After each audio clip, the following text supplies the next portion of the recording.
Alors nous allons nous intéresser à la traduction qui est le passage de l'ARN messager aux protéines. Alors on a vu que de l'ADN on était passé à l'ARN prémessager, c'était la transcription. Ensuite on a vu que l'ARN prémessager se transformait en ARN messager. Là il s'agissait de l'épissage alternatif. Maintenant on va passer de l'ARN messager aux protéines et là il s'agit donc de la traduction. La transcription et l'épissage alternatif ont lieu dans le noyau, alors que la traduction, elle, aura lieu dans le cytoplasme.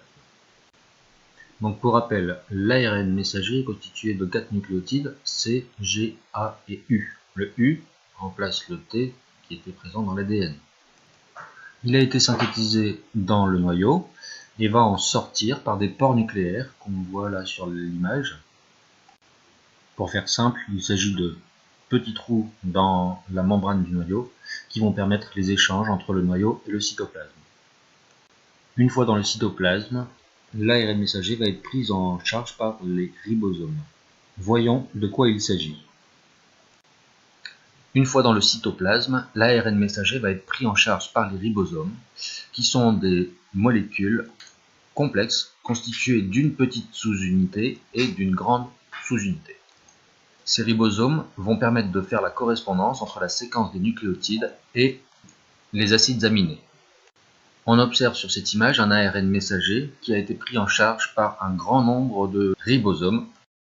Les chaînes d'acides aminés en cours de synthèse se répartissent de part et d'autre de l'ARN. Une fois fixés sur l'ARN, les ribosomes vont le parcourir pour synthétiser petit à petit la protéine.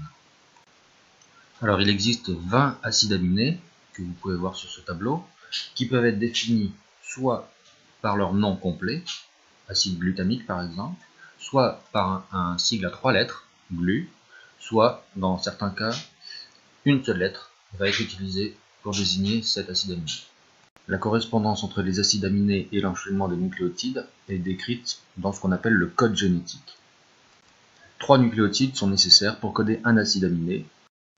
Ce triplet de nucléotides est appelé codon, c'est un terme à connaître. Pour savoir à quel acide aminé correspond un codon, on utilise le premier nucléotide est lu en ligne à gauche du tableau, le deuxième nucléotide est lu au niveau des colonnes, alors que le troisième nucléotide se lit sur la droite du tableau. Prenons l'exemple de la méthionine codée par le codon AUG. Le premier nucléotide se retrouve ici à droite, le deuxième nucléotide se retrouve dans la première colonne, enfin on retrouve le troisième nucléotide sur la droite. On peut observer que certains acides aminés sont codés par plusieurs codons différents, on dit que le code génétique est redondant. Un codon ne code que pour un seul acide aminé, donc là on dit que le code génétique n'est pas ambigu. Enfin, le code génétique est commun à tous les organismes vivants, il est donc universel. La traduction se termine lorsque le ribosome rencontre un codon stop. Il y en a 3.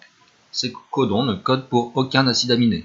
Le ribosome se sépare alors de l'ARN, la chaîne d'acides aminés est libérée et la protéine va pouvoir prendre sa forme en 3 dimensions qui la rendra fonctionnelle. Voici un schéma simplifié de la traduction, je vous laisse prendre des notes et préparer des questions si besoin.